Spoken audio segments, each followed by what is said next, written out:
Hello everyone, एचडीएन online classes में आपका स्वागत है।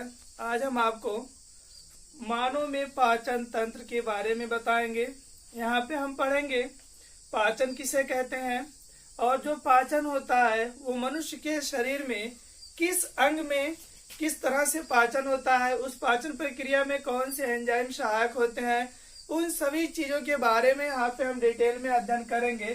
तो चलिए स्टार्ट करते हैं। सबसे पहले हम देखते हैं मनुष्य में पाचन तंत्र यानी डाइजेस्टिव सिस्टम ऑफ ह्यूमन या इन ह्यूमन बोल सकते हैं, इसी के बारे में यहाँ पे हम पढ़ेंगे। तो यहाँ पे हम सबसे पहले ये पढ़ेंगे कि पाचन कहते किसे हैं। देखिए, जैसे सबको ये तो पता है कि सभी सजीवों को जीवित रहने के लिए अपने जीवन में विभिन्न प्रकार की प्रक्रियाएं प्रदर्शित करने के लिए ऊर्जा की आवश्यकता होती है और जो हमें ऊर्जा मिलती है वो ऊर्जा हमें भोजन से मिलता है।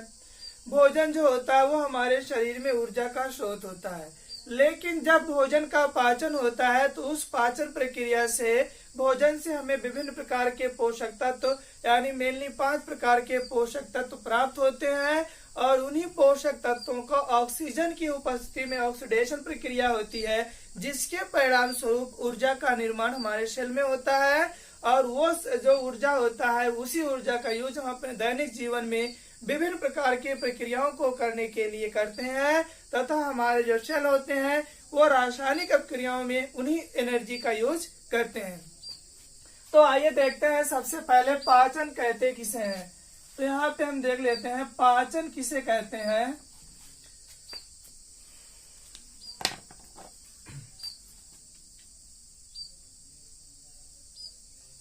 पाचन डाइजेशन।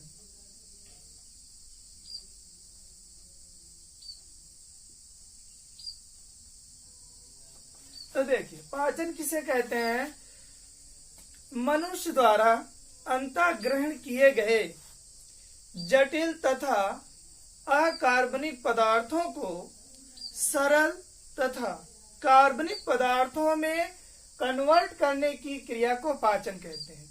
एक तो परिभाषा ये है। दूसरी परिभाषा ये है कि मनुष्य द्वारा अंतःग्रहण किए गए भोजन को चबाना और चबाए गए भोजन से पोषक तत्वों को प्राप्त करने की प्रक्रिया को पाचन कहते हैं।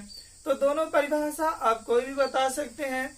फिर से सुन लीजिए, मनुष्य द्वारा भोजन को अंतःग्रहण करना, अंतःग्रहण किए गए भोजन को चबाना और चबाए गए भोजन से पोषक तत्वों को या पोषक पदार्थों को प्राप्त करने की क्रिया को पाचन कहते हैं। एक दूसरी परिभाषा हम बोल सकते हैं कि मनुष्य द्वारा अंतःग्रहण किए गए जटिल तथा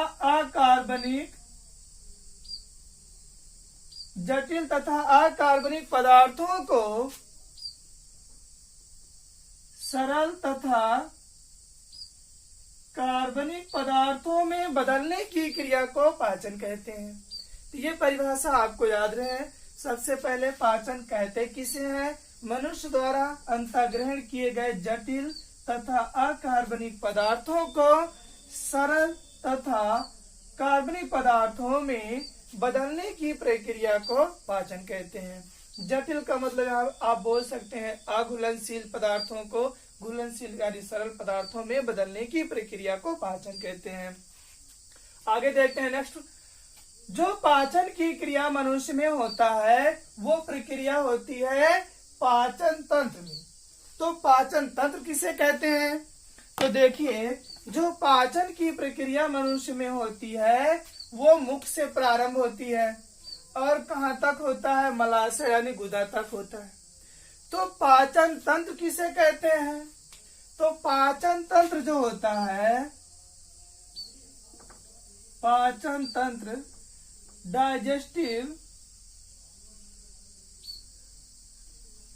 डाइजेस्टिव सिस्टम। तो देखिए, पाचन तंत्र किसे कहते हैं? देखिए,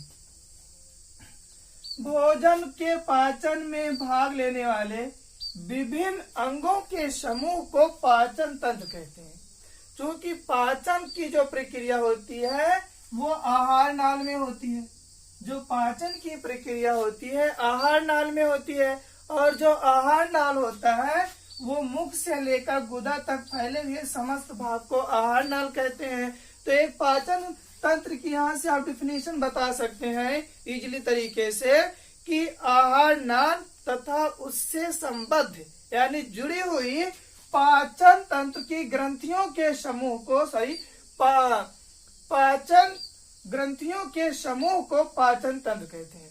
आहार नाल तथा उससे संबद्ध जुड़ी हुई पाचक ग्रंथियों के समूह को पाचन तंत्र कहते हैं, क्योंकि जो पाचन की प्रक्रिया होती है वो आहार नाल में होती है, और आहार नाल से मुख्यतः दो पाचन तंत्र पाचक ग्रंथियां जुड़ी होती हैं, यकृत और अग्न्याशय, जो विभिन्न प्रकार के पाचक एंजाइमों का स्राव आहार नाल में करती हैं और उन्हीं की उपस्थिति में पाचन की प्रक्रिया संपन्न होती है।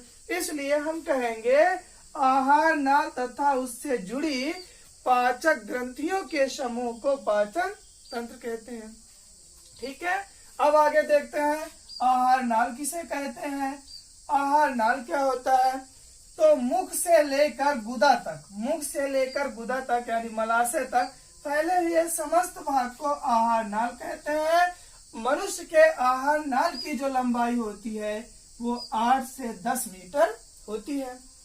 ये जो आहार नाल 8 से 10 मीटर होती है, उस आहार नाल की जो संरचना होती है वो अलग अलग स्थानों पे विभिन्न होने के कारण उसे अलग अलग नाम दिया गया है। जैसे आहार नाल के अंतर्गत आता है मुख, ग्रासनली यानी ग्रासनली से पहले ग्रसनी आती है, फिर ग्रासनली, आमाशय, ग्रहणी, छोटी आंत, बड़ी आंत और मलाशय। तो ये प्रमुख पार्ट है आहार नाल के जो पाचन प्रक्रिया में भाग लेते हैं। एक चीज यहाँ पे और याद रखें कि जो आहार नाल के पार्ट सिस्टम से लिखे गए हैं इनका क्रम यही होना चाहिए, इनका क्रम चेंज नहीं होना चाहिए, क्योंकि ये आहार नाल में ऊपर से नीचे की ओर जिस क्रम में व्यवस्थित है उसी क्रम में लिखा गया है। आहार नाल जो भोजन होता है वो मुख से जाता है और मलाशय तक जाता है। तो जो भोजन मुख से मलाशय तक नीचे की ओर गति करता है उसे कहते हैं क्रमानुकुंचन गति। एक क्वेश्चन यहाँ से पूछा जाता है, एक क्वेश्चन यहाँ से ये पूछा जाता है कि मनुष्य के आहार नाल में किस प्रकार की गति होती है, तो आप बताएंगे क्रमानुकुंचन गति होती है, जिसके कारण जो भोजन होता है क्रम से मुख से ग्रासनली, ग्रासनली से आमाशय, ग्रहणी, छोटी आंत, बड़ी आंत और फिर मलाशय से एग्जिट होता है। तो इतनी बातें आपको समझ में आई होंगी कि पाचन किसे कहते हैं, पाचन तंत्र किसे कहते हैं, आहार नाल किसे कहते हैं, आहार नाल के कितने पार्ट होते हैं और आहार नाल में किस प्रकार की गति होती है। अब यहाँ पे जो आहार नाल के विभिन्न भाग होते हैं जिसमें सबसे पहला भाग है मुख, तो यहीं से हम प्रारंभ करेंगे पाचन किस प्रकार से मनुष्य में होता है, इसको यहीं से समझेंगे। तो देखिए सबसे पहले मुख किसे कहते हैं,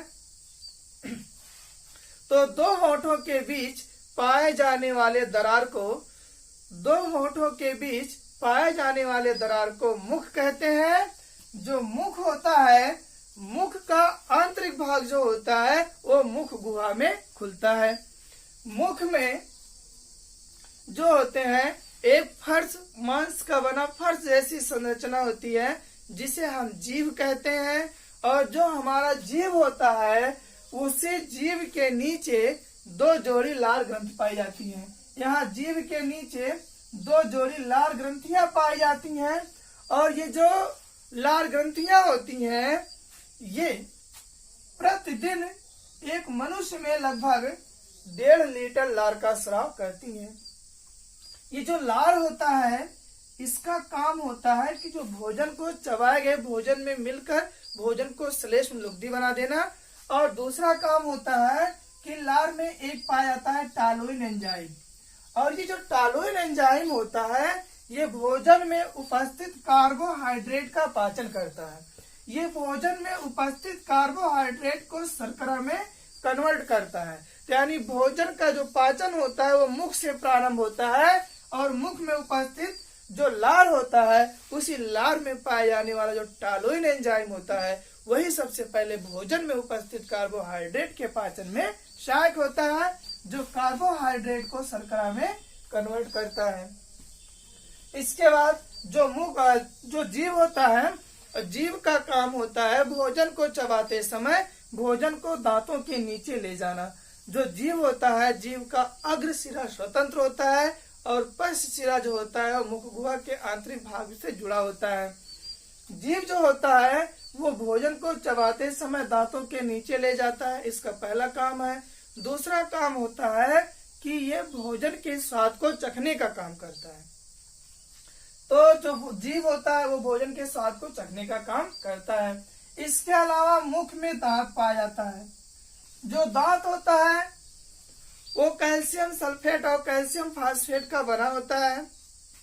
दांत जो होता है कैल्शियम सल्फेट और कैल्शियम फास्फेट का बना होता है, जो मुख में ऊपरी और निचले दोनों जबड़े में 16-16 दांत व्यवस्थित होते हैं और दांत के ऊपर एक एनामेल नामक पदार्थ पाया जाता है, जिसके कारण जो दांत होता है वो चमकदार और कठोर होता है। दांत का काम होता है भोजन को चबाने में सहायता प्रदान करना। जो दांत होते हैं वो संरचना और कार्य के आधार पे 3 प्रकार के दांत होते हैं, रदनक, कृंतक और चबाड़क। ये 3 प्रकार के दांत होते हैं और ये जो दांत होते हैं उनका यहाँ पे फार्मूला लिखा गया है कि कौन से दांत कितने पाए जाते हैं। तो देखिए यहाँ पर एक लिखा गया है फार्मूला, आई फार होता है इंसिसोर्स। इंसिसोर्स दांतों की संख्या जो होती है ऊपरी जबड़े में 2 जोड़ी और निचले जबड़े में 2 जोड़ी। सी फार होता है कैनिस, और कैनिस की जो संख्या होती है वो होती है ऊपरी जबड़े में 1 जोड़ी और निचले जबड़े में 1 जोड़ी। पीएम का मतलब होता है प्रीमोलर, अग्र चबाड़क, और ये जो होते हैं ऊपरी जबड़े में 3 जोड़ी और निचले जबड़े में 3 जोड़ी। जो मोलर होता है चबाड़क, ये ऊपरी जबड़े में 2 जोड़ी और निचले जबड़े में 2 जोड़ी। यानी इस तरह से ऊपरी जबड़े में कुल 8 जोड़ी दांत होते हैं और निचले जबड़े में भी 8 जोड़ी दांत पाए जाते हैं। यानी 8 जोड़े का मतलब हुआ 16 दांत ऊपरी जबड़े में और 16 दांत निचले जबड़े में। यानी इस तरह से एक वयस्क मनुष्य में कुल 32 दांत पाए जाते हैं। ठीक है, आगे देखते हैं। तो जब भोजन को सबसे पहले मुख में रखकर चबाया जाता है दांतों की सहायता से, और उस चबाए गए भोजन में जो लार होता है मिल जाता है और भोजन को जो होता है श्लेष्म लुब्धि बना देता है। इसके आगे बहुत सारी बातें हैं, लेकिन अगर उतना डिटेल में हम लोग पढ़ेंगे तो वीडियो काफी लंबा हो जाएगा। अभी बहुत कुछ बताना बाकी है, इसलिए थोड़ा सा साइड में पढ़ते हैं। फिर जो भोजन होता है वो जो मुख गुहा के आंतरिक भाग से एक नली जुड़ी होती है, जिस नली को कहते हैं ग्रसनी कहते हैं, या इसी के भाग को बोलते हैं ग्रास नली। सीधा सीधा ग्रास नली लिख देते हैं। पहले आगे की पार्ट को ग्रसनी, फिर ग्रसनी के ग्रास नली, यानी ग्रसनी जो होती है वो ग्रास नली में खुलती है। ग्रसनी यहाँ का पार्ट होता है जहाँ पे मुख का गुहा और यहाँ से श्वसन नलिका जहाँ पे आके दोनों आपस में जुड़ती हैं, वहीं से प्रारंभ हो जाता है ग्रास नली। तो जो ग्रास नली होती है एक लंबी नलिका जैसी संरचना होती है, जो लगभग 25 सेंटीमीटर लंबी नलिका होती है। ये जो ग्रास नली होता है इसका अंतिम भाग आके खुलता है अमाशय में। तो जो ग्रास नली होता है, ग्रास नली का जो इंटरनल लेयर होता है, जो आंतरिक स्तर होता है, वो कुछ इस तरह से होता है, बिल्कुल स्ट्रेट नहीं होता है। यही कारण है कि जो भोजन होता है वो ग्रास नली में धीरे धीरे खिसकता हुआ, रुक रुक कर खिसकता हुआ आमाशय में प्रवेश करता है। ग्रास नली का अंतिम पार्ट आमाशय के जिस भाग से जुड़ा होता है उसे कहते हैं कार्डियक सिरा। इस भाग को कहते हैं कार्डियक सिरा, और इस कार्डियक सिरा से जुड़ा होता है ग्रास नली। ग्रास नली में भोजन का पाचन नहीं होता है, केवल मुख में चबाए गए जो भोजन होता है उसी को ग्रास नली की सहायता से आमाशय में पहुंचाया जाता है। तो यानी जो ग्रास नली होता है वो आमाशय के कार्डियक शिरा से जुड़ा होता है। इस तरह से जो भोजन होता है वो ग्रास नली से आमाशय में आ जाता है। अब आगे देखते हैं आमाशय क्या होता है। आमाशय जो होता है ये हमारे शरीर के डायाफ्राम के नीचे वक्ष गुहा के बाईं ओर स्थित होता है। बाईं ओर स्थित लगभग 25 सेंटीमीटर लंबी और ग्रास नली की अपेक्षा अधिक व्यास वाली यानी चौड़ी इंग्लिश यानी कैपिटल जे के आकार की एक थैली जैसी संरचना होती है जिसमें भोजन सबसे अधिक देर तक रहता है। भोजन आमाशय में लगभग 3 से 4 घंटे तक रहता है। आमाशय में जो भोजन आता है तो जो आमाशय की भित्तियां होती हैं, दीवारें होती हैं, ये आमाशय की भित्तियां 3 प्रकार की कोशिकाओं से मिलकर बनी होती हैं। पहली कोशिका है ऑब्जेक्टिव कोशिका, दूसरी है पैराटाइल कोशिका, तीसरी है म्यूकस कोशिका। जो ऑब्जेक्टिव कोशिका होती है ये हाइड्रोक्लोरिक अम्ल का स्राव करती है यानी HCl का स्राव करती है। जो पैराटाइल कोशिकाएं होती हैं वो विभिन्न प्रकार के पाचक एंजाइम का स्राव करती हैं, जैसे यहाँ पे लिखा गया है पेप्सिन, रेनिन, लाइपेज, एमाइलेज। अभी इन सब के बारे में बताते हैं। इसके बाद म्यूकस कोशिकाएं जो है म्यूकस रस का स्राव करती हैं। इसके आगे देखें जो ये आमाशय की भित्तियां हैं जो 3 प्रकार की कोशिकाओं से बनी हैं, इसके अंतः यानी आमाशय का जो अंतः लेयर होता है एक कला पाई जाती है जिसे श्लेष्म कला कहते हैं। और ये जो श्लेष्म कला की भित्तियां होती हैं ये जठर रस का स्राव करती हैं। और जो जठर रस होता है वो पीले रंग का होता है, पीले रंग का अम्लीय होता है। जठर रस जो होता है वो पीले रंग का अम्लीय एंजाइम होता है जो भोजन के पाचन में सहायक होता है। इसके अलावा यहाँ पे जो ऑब्जेक्टिव कोशिका होती है वो HCl का स्राव करती है। HCl जो होता है वो सबसे प्रबल अम्ल होता है और अम्ल का काम होता है पदार्थों को गलाना। तो यानी आमाशय में अम्लीय जठर रस और अम्लीय HCl हाइड्रोक्लोरिक अम्ल का स्राव होने के कारण आमाशय में भोजन का जो माध्यम होता है वो अम्लीय हो जाता है, जिसका pH वैल्यू जो होता है वो 5 होता है।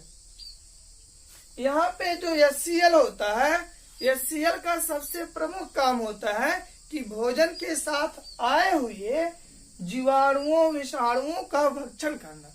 ये क्या करता है, जो जीवाणु हानिकारक जीवाणु भोजन के साथ आए होते हैं उनको नष्ट करने का काम करता है। इसके अलावा भोजन को गलाने का भी काम करता है, क्योंकि अम्ल है और अम्ल का काम होता है पदार्थों को गलाना।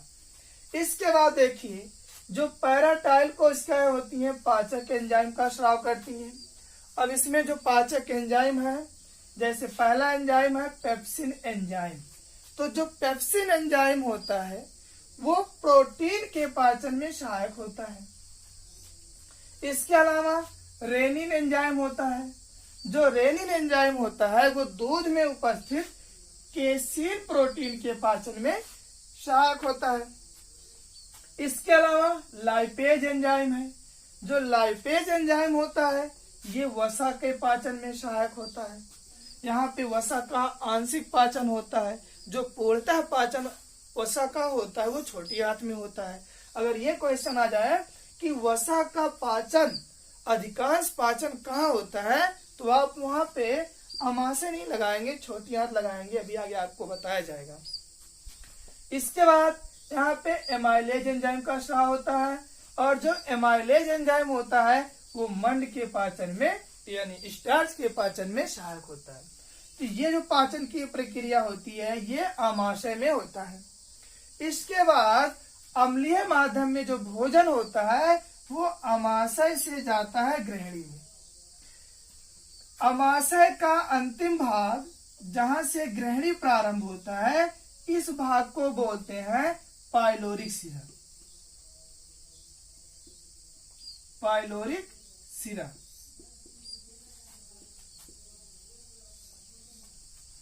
यानी आमाशय के पाइलोरिक सिरा से प्रारंभ होती है हमारी ग्रहणी।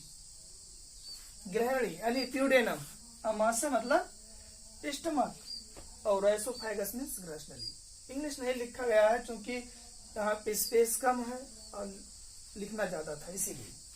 यहाँ पे देखें, ट्यूडेनम जो हमारा ग्रहणी होती है वो आमाशय के पाइलोरिक सिरा से प्रारंभ होता है, जो कैपिटल सी के आकार का लगभग 25 सेंटीमीटर लंबी एक नलिका जैसी संरचना होता है, जिसका व्यास आमाशय की अपेक्षा बहुत कम होता है और यह हमारे शरीर के डायफ्राम के नीचे वक्ष गुहा के दाहिने ओर पाया जाता है। आगे देखें, जो हमारा ग्रहणी होता है तो ग्रहणी के ऊपरी सिरा से हमारा यकृत जुड़ा होता है, जिसे हम लीवर या यकृत कहते हैं।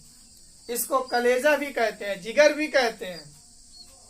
तो ये जो हमारी यकृत होती है ये ग्रहणी के ऊपर आमाशय के करीब लेकिन दाहिने ओर स्थित होता है। आमाशय शरीर के बाएं ओर होता है। यकृत जो होता है यह हमारे शरीर का बहुत ही इम्पोर्टेंट पार्ट होता है। इसे बॉडी का प्रयोगशाला भी कहते हैं। जो हमारा यकृत होता है वो लगभग 300 प्रकार के कार्य करता है। ये लगभग 300 प्रकार के कार्य हमारे शरीर में करता है। यही कारण है कि इसे क्या कहा जाता है, शरीर का प्रयोगशाला कहा जाता है। तो हमारा जो लीवर होता है उसका बहुत सारा इम्पोर्टेंस है, लेकिन यहाँ पे हम कुछ इम्पोर्टेंस पढ़ेंगे जो पाचन प्रक्रिया में सहायक होते हैं। उसके अलावा जो इसके वर्क होते हैं वो अलग पार्ट में पढ़ा जाएगा। तो देखिए, जो यकृत होता है ये मानव शरीर की सबसे बड़ी मिश्रित ग्रंथि होती है। मानव शरीर की सबसे बड़ी मिश्रित ग्रंथि होती है यकृत। यकृत जो है वो एक प्रकार की मिश्रित ग्रंथि है। मिश्रित ग्रंथि का मतलब होता है कि ऐसे ग्रंथियां जो एंजाइम और हार्मोन्स दोनों का स्राव करती हैं उन्हें हम क्या बोलते हैं, मिश्रित ग्रंथि कहते हैं। ठीक है, आगे देखिए, यकृत जो होता है ये लगभग 1.5 किलोग्राम का होता है, जो कत्थे के रंग का यानी ब्राउन कलर का होता है। ये लगभग 1.5 किलोग्राम वजन का ब्राउन यानी भूरे रंग की ग्रंथि होती है, जो मनुष्य के शरीर की सबसे बड़ी ग्रंथि होती है। तो इसका कुछ कार्य देख लीजिए। एक पाचन प्रक्रिया में बहुत इंपॉर्टेंट कार्य इसका ये होता है कि जो यकृत होता है वो पित्त रस का निर्माण करता है। ये क्या करता है, पित्त रस का निर्माण करता है। जो यकृत के अंदर एक छोटी बल्ब जैसी हरे रंग की छोटी थैली जैसी संरचना होती है, जिसे हम गॉल ब्लैडर यानी पित्ताशय कहते हैं। तो यकृत में जो निर्मित पित्त रस होता है उसी का जो संचय होता है वो पित्ताशय में होता है। यहाँ पे कंफ्यूजन नहीं होना चाहिए। आपको पता होना चाहिए कि जो पित्त रस होता है, पित्त रस का निर्माण यकृत में होता है, लेकिन पित्त रस का जो संचय होता है वो पित्ताशय में होता है। तो जो हमारा पित्ताशय होता है वो क्षारीय प्रवृत्ति का होता है। पित्त रस जो होता है यानी जो पित्त रस होता है वो क्षारीय होता है, और इसका जो पीएच वैल्यू होता है पित्त रस का वो होता है 7.7। यानी जो क्षारीय पित्त रस होता है उसका स्राव जो होता है पित्ताशय द्वारा ग्रहणी में किया जाता है, और जो आमाशय से भोजन ग्रहणी में आता है वो अम्लीय रहता है, लेकिन उसमें पित्त रस मिलने के कारण वो क्या हो जाता है, ग्रहणी में भोजन का माध्यम क्षारीय हो जाता है। और यहाँ पे ग्रहणी में एक कार्य होता है, एमएलसी-करण की प्रक्रिया होती है। एमएलसी-करण की प्रक्रिया होती है जिसमें यहाँ पे वसा का पाचन किया जाता है। वसा का पाचन जो होता है वो ग्रहणी में होता है। इसके अलावा एक चीज और जान लीजिए कि जो मेनली एमएलसी-करण की प्रक्रिया होती है वो जो होती है यकृत में ही होती है, जहां पर वसा का पाचन होता है और प्रोटीन, यानी वहीं पे वसा और प्रोटीन के पाचन से ही यूरिन का निर्माण होता है। तो ये भी क्वेश्चन में पूछा जाता है कि यूरिन का निर्माण कहाँ होता है, तो यकृत में होता है। लेकिन यहाँ पे हम पाचन पढ़ रहे हैं, इसलिए मेनली पाचन की प्रक्रिया की बात करेंगे। इसके अलावा यकृत के कुछ और कार्य लिखे गए हैं। जैसे इसका एक बहुत ही प्रमुख कार्य होता है रक्त में शर्करा का नियंत्रण करना। रक्त में शर्करा का नियंत्रण करना, इसमें क्या होता है कि जो यकृत होता है वो इंसुलिन का स्राव करती है। जो इंसुलिन होता है वही रक्त में शर्करा का नियंत्रण करता है। यदि यकृत से इंसुलिन का स्राव कम होने लगता है तो वही ब्लड में शर्करा की मात्रा बढ़ने लगती है, और जब ब्लड में शर्करा की मात्रा बढ़ने लगती है तो वही यूरिन के साथ उत्सर्जित होता है, जिसे हम डायबिटीज या मधुमेह रोग कहते हैं, शुगर रोग कहते हैं। समझ में आया? आगे अगला जो कार्य है यकृत का वो है ग्लूकोज को ऊर्जा में कन्वर्ट करना। यानी यहाँ पे जो होता है ग्लूकोज को ऊर्जा में परिवर्तित किया जाता है।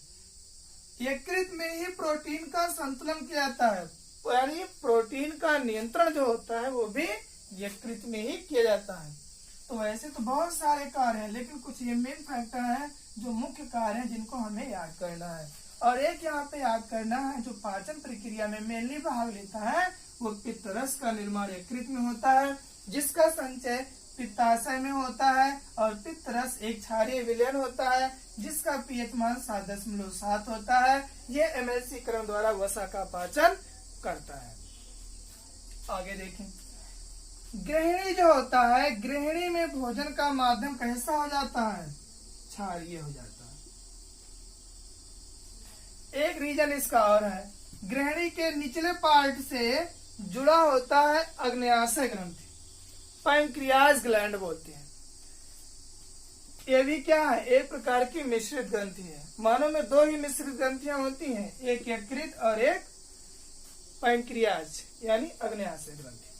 अग्न्याशय ग्रंथि जो होता है वो गृहिणी के निचले स्तर से आमाशय के नीचे स्थित होता है, जो लगभग 14 सेंटीमीटर लंबा और 3 से 4 सेंटीमीटर मोटा होता है। ये जो होता है गुलाबी रंग का होता है। कैसा होता है? गुलाबी रंग का। ये गुलाबी रंग का होता है, जो पत्ती के जैसी संरचना होती है। जैसे आप पत्ती देखते हैं, जैसे आम की पत्ती होती है, उसी पत्ती के जैसी संरचना होती है। अग्न्याशय की जो पाचन प्रक्रिया में भाग लेता है वो होता है, इससे स्रावित होता है अग्न्याशय रस। इससे स्रावित होता है अग्न्याशय रस, अग्न्याशय ग्रंथि, अग्न्याशय रस स्रावित होता है। और जो अग्न्याशय रस होता है ये क्षारीय होता है। अग्न्याशय रस अग्न्याशय ग्रंथि से गृहिणी में आता है, ये कैसा होता है? क्षारीय होता है। और यहाँ से पित्त रस आता है, ये भी क्षारीय होता है। इन्हीं दोनों की उपस्थिति में ही भोजन का माध्यम गृहिणी में क्षारीय हो जाता है। यहाँ पे अग्न्याशय ग्रंथि से एक एंजाइम स्रावित होता है, ट्रिप्सिन एंजाइम। और जो ट्रिप्सिन एंजाइम होता है ये प्रोटीन के पाचन में सहायक होता है। तो ये तो हो गया अग्न्याशय का पाचन प्रक्रिया में महत्व। इसके अलावा बहुत सारे महत्व अग्न्याशय ग्रंथि के भी हैं। अग्न्याशय ग्रंथ और यकृत ग्रंथ जो कार्य करते हैं, इसका अलग से दूसरा वीडियो बनाया जाएगा। जैसे इसमें एक लैंगर है, द्वीप कोशिकाएं पाई जाती हैं जो बहुत ही इंपॉर्टेंट होती हैं अग्न्याशय ग्रंथि की। और उसमें 3 प्रकार की कोशिकाएं होती हैं, अल्फा कोशिकाएं, बीटा कोशिकाएं और डेल्टा कोशिकाएं। और इन्हीं कोशिकाओं से जो एंजाइम और हार्मोन्स का स्राव करती हैं वो उनका इम्पोर्टेंट रोल होता है। जैसे जो बीटा कोशिकाएं होती हैं उसका बहुत ही इम्पोर्टेंट होता है, ग्लूकागॉन का स्रावित करती हैं अल्फा कोशिकाएं। तो वो अलग चीजें हैं, उसको अलग से पढ़ाया जाएगा।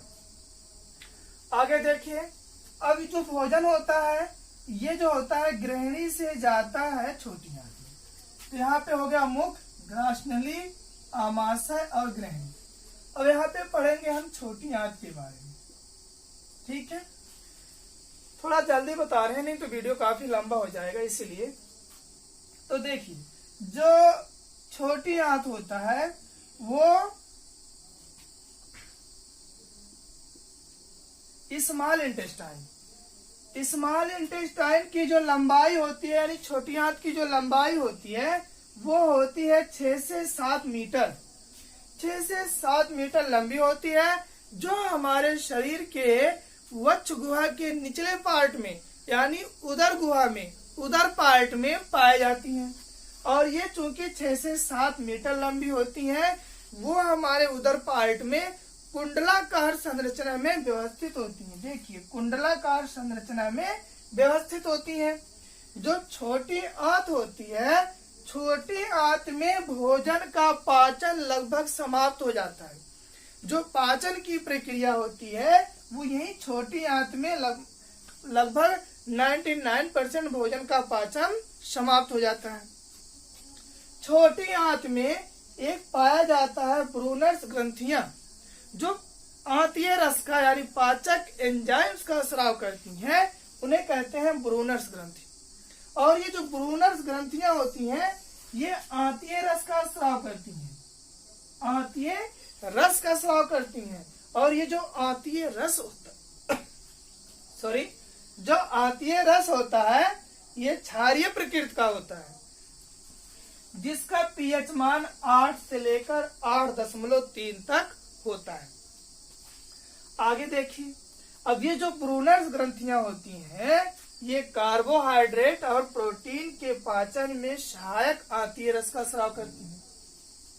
तो यहाँ पर देखिए, ब्रूनर्स ग्रंथ से स्रावित होने वाले कुछ एंजाइम जो कार्बोहाइड्रेट के पाचन में सहायक होती है।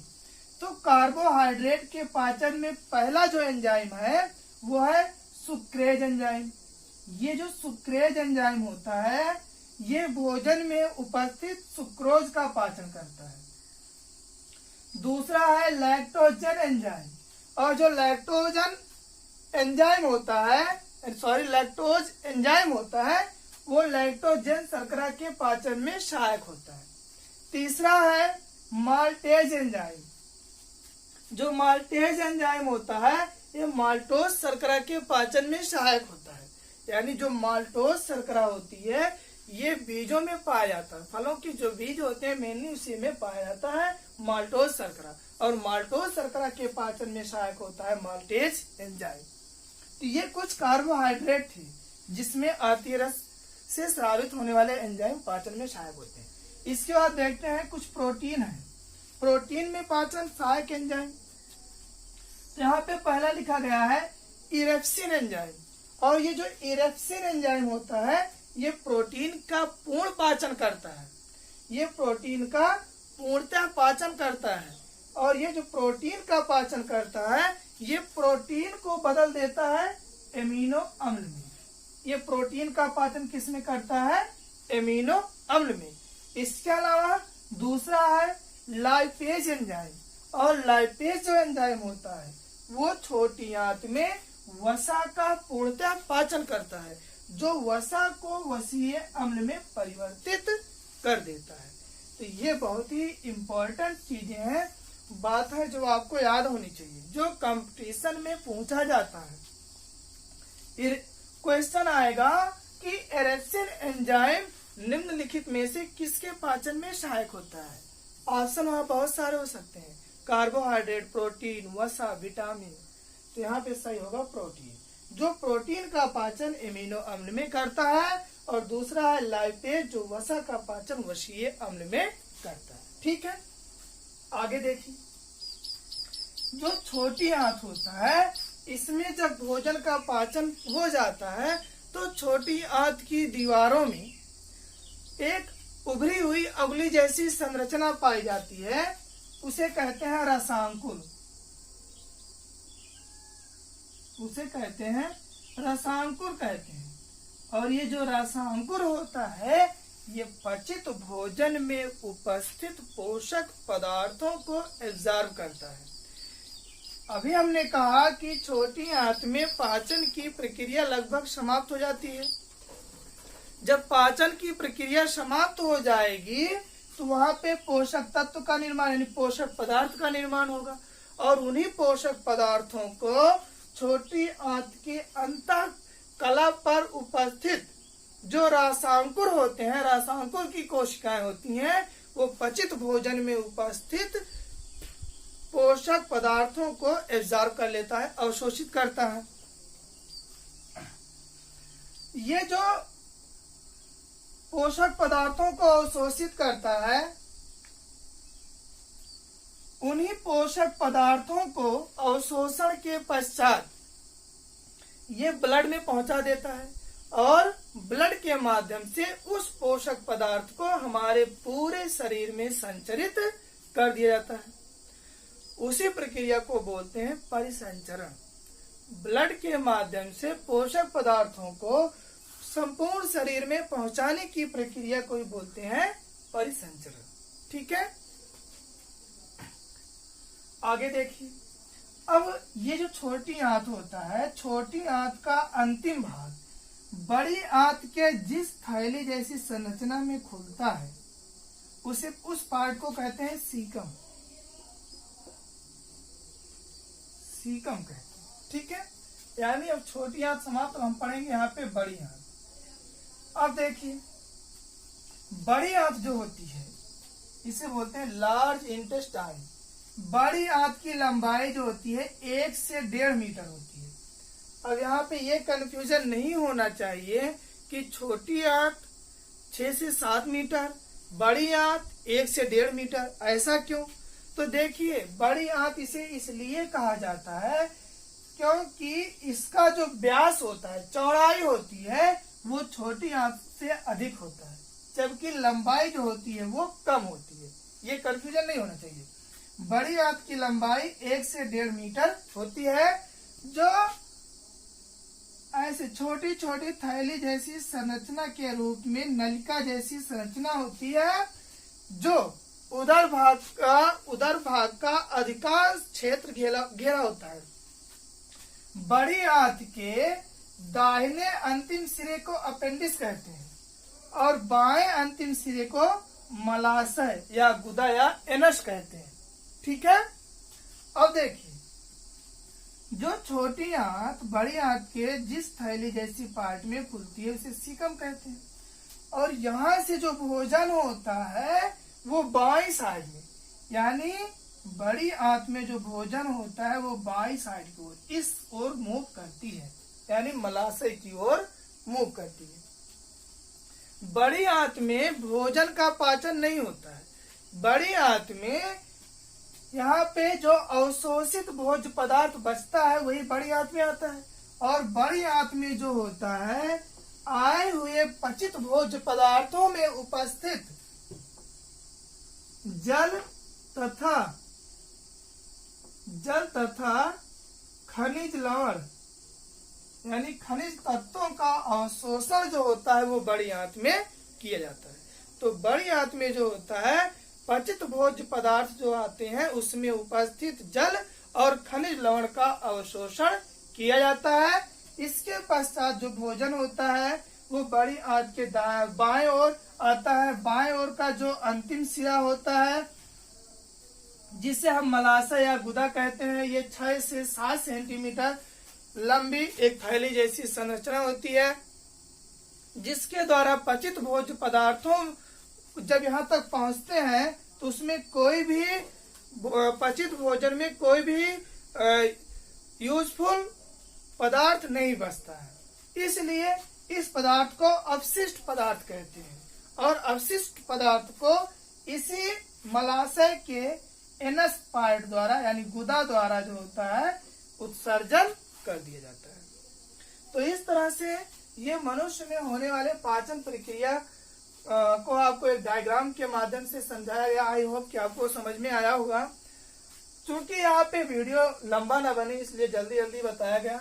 आप लोग पढ़िएगा, इसमें जो भी प्रॉब्लम होंगे आप कमेंट करके पूछिएगा। थैंक्स।